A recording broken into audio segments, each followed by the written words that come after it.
Selamat datang di podcast Telisik Sejarah Sinematografi. Program Telisik Sejarah diinisiasi oleh Indonesian Cinematographers Research Center bekerjasama dengan Landscape Film Research, didukung oleh Kemendikbudristek, Dana Indonesiana, dan LPDP. Pada kesempatan kali ini, ada saya, Julita, sebagai host yang memandu jalannya podcast hari ini bersama dengan Agni Aryatama ICS. Hari ini kita mendapat kesempatan untuk bertemu dan berbincang-bincang dengan Pak Irwan Tahyar atau dikenal dengan Pak Ite. Dahulu beliau juga dikenal dengan Teh Wancang dan pernah juga menggunakan nama pseudonym Sofian. Beliau merupakan penata kamera yang cukup unik dan bisa dibilang lintas zaman. Karirnya sebagai penata kamera ada di dua periode, 1950 dan 1970 hingga 1980-an. Dua periode kunci dalam perjalanan sejarah sinema di tanah air ini. Karirnya kerap berseling dari produksi dan juga pasca produksi. Ia pernah mensupervisi proses cuci cetak film di laboratorium, dan di titik lain menjadi penata kamera yang bertanggung jawab terhadap framing, camera work, dan lighting dalam produksi. Tanpa perlu berpanjang lebar, mari kita dengar langsung perjalanan karir Pak Irwan Tahyar.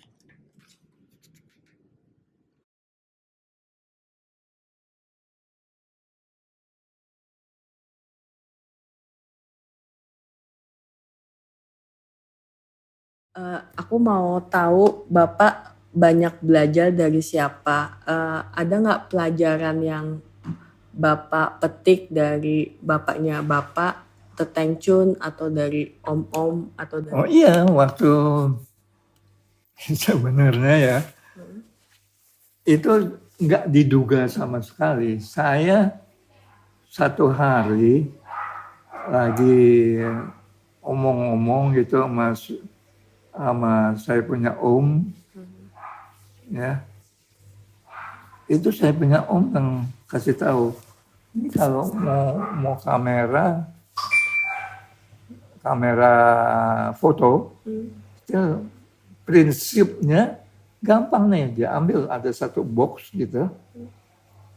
Nah ini dibolongin box gitu, dibolongin depannya, habis ditaruhin kertas hitam, coblosin di belakangnya, itu taruh kertas foto yang untuk print foto tuh, taruh situ, cuci, habis ambil gitu dipanas, pakai tangan tutup, ini, bilang tutup lagi. Itu pertama saya ingat benar, nggak lupa sampai sekarang tuh. Coba gitu, benar bisa. Nah, dari situ dari tukang loa saya beli dulu ada kamera still kamera tuh ya, semacam box gitu. Jadi nggak bisa difokus, nggak bisa apa, cuman sini bisa dikeker dari sini gitu. Sininya nih cuman ada shutternya juga, cuman dipencet ceret, dia udah terbuka, tutup lagi gitu. Dia panas. Nah, beli gituan, main-main foto, jadi ketarik. Nah, satu hari waktu Bintang Surabaya bikin film ke Bali pertama kali itu di tahun 49.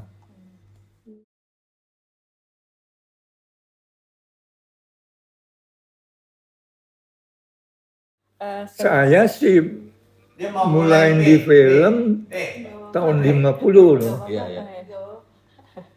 Tahun 50, 51 saya jadi asisten kamera, 52 jadi DOP. Boleh cerita nggak Pak, waktu Bapak jadi asisten kamera di 5152, itu di Bintang Surabaya ya Pak? Itu waktu Bintang Surabaya. itu join antara saya punya ayah sama Om Fred Young. Fred Young itu sebagai sutradara, dia kebanyakan. Nah, itu waktu tahun-tahun dari 51 ya 51 sampai 54. Nah, itu ini apa? Cukup ramai itu film. Oke. Bapak waktu itu pernah bikin film sama Ratna Asmara? Dokter Samsi, Musim Ratna Bunga. Asmara dia sebagai waktu sama saya dia sebagai sutradara. Film apa Pak? Masih ingat judul filmnya? Dokter Samsi yang pertama saya bikin sama dia. Waktu itu bagaimana Bapak ingat proses pembuatan film Dokter Samsi? Maksudnya proses gimana tuh? Proses kreatif bikin filmnya di saat itu? Ya waktu itu sih seperti kayak Ibu Ratna Asmara kan sebenarnya dia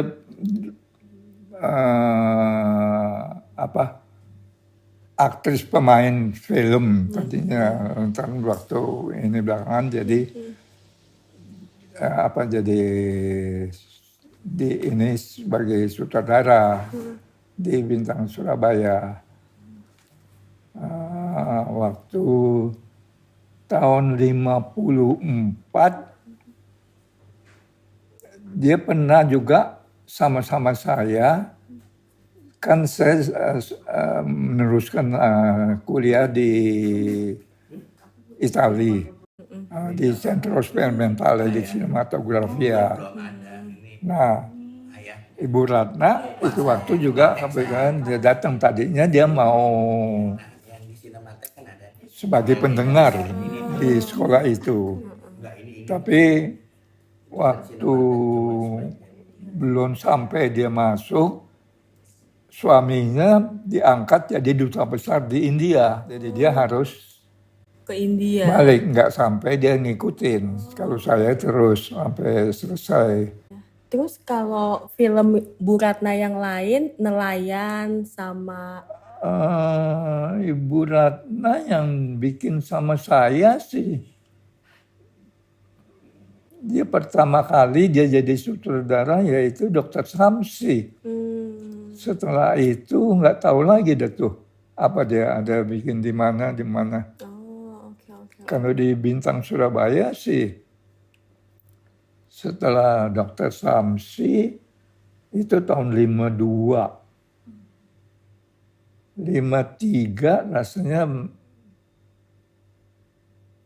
pernah lagi, cuman saya lupa sama Pak Arifin sebagai asistennya, asisten sutradara. Okay. Sebelum itu dia sebagai pemain selalu kalau dia banyak juga film yang dia jadi aktris sebelum zaman Jepang. Sebelum artinya masing tahun-tahun 39 tahun Jepang tahun 42. Dia pokoknya tahun 30-an akhir itu. Banyak juga tuh. Itu waktu ada Tan Cheng Bok. Saya ingat tuh, itu waktu saya masih anak-anak.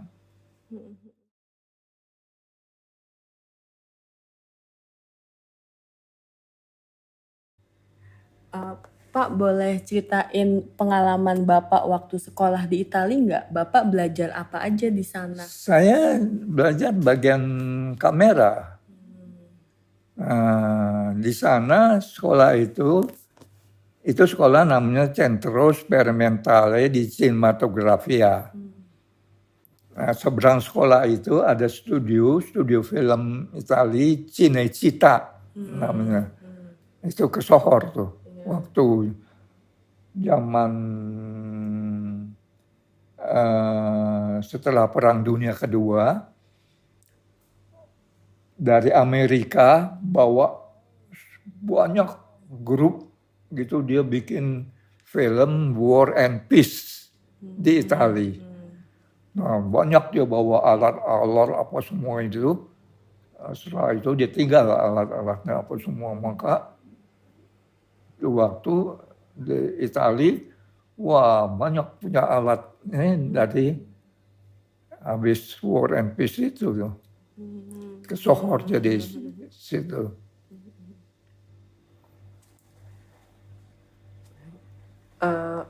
Bapak kan berangkat dari keluarga yang sudah ada di dunia film ya. Dari bapaknya Bapak, Teteng Chun, dan om-om, paman-paman, Teteng Hui. Semua ada yang jadi produser, sutradara, kameramen, sound designer, sound recorder. Apa yang bikin Bapak sendiri lebih ke sinematografi, nggak ke hal-hal lain? Ya, saya sendiri nggak tahu. Saya sebenarnya sekolah saya kucar-kacir loh, terus terang. Zaman Belanda, sebelum Jepang masuk, saya sekolah Belanda sampai kelas 4. Ya. Tapi setelah Jepang masuk, zaman Jepang tutup sekolah itu, sekolah Jepang. Sekolah Jepang sama ada campur bahasa Chinese sedikit lah. Kan Jepang sama Chinese hurufnya itu ada yang sama gitu tuh. Jadi itu mulai. Nah, setelah Jepang nyerah, saya sekolah lagi sekolah Inggris, Shinhwa School. Nah, tapi saya berasa sekolah Inggrisnya itu kurang bisa maju gitu ya. Saya di rumah sih kasih les sama saya punya papa sendiri. Lantaran dia sendiri dulu pernah jadi guru juga, guru Inggris. Jadi saya dari kecil memang dikasih les ya, buat ini basisnya ya, bahasa Inggris apa semua. Nah, setelah zaman Jepang nyerah, zaman Serikat masuk sini, ya itu saya sekolah di sekolah Inggris, tapi ya Inggrisnya nggak bisa maju gitu. Saya berhenti di situ, saya ambil les bahasa Inggris. Saya ambil les, wah cepet majunya. Dalam 1 tahun lebih aja udah bisa, ini dah boleh bilang cukup lancar lah ngomong gitu. Itu. Nah, setelah sekolah Inggris itu saya berhenti, nah, terus tidak lama pergi ke Eropa.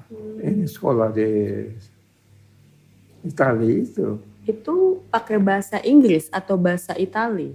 Di mana? Di Centro Sperimentale itu bahasa? Oh, bahasa Italia dong. Oh, bahasa Itali. Makanya bingung saya. Wah, bahasa Italia sedangkan belum pernah belajar ya. Sampai sana, tapi ya dasar ada yang lindungin. Saya satu hari pergi ke sekolahan, naik tram, ada satu siswa Amerika Saya ngomong-ngomong sama dia, gimana nih saya sekolah sini tapi bahasanya belum bisa. Oh dia bilang jangan takut. Lu katanya pergi nonton film Itali, dengerin terus. Di sana untung di Itali ada satu di Roma tuh ada satu bioskop. Dia putar film tuh nyambung terus. Ngerti nggak? Jadi habis nih film dia putar lagi itu juga filmnya. Terus dari jam 5 sampai jam malam, jam hampir tengah malam. Jadi kita kalau duduk situ nggak usah cuma beli karcis sekali, kita duduk aja terus nonton sampai habis, sampai tengah malam, nggak bayar lagi.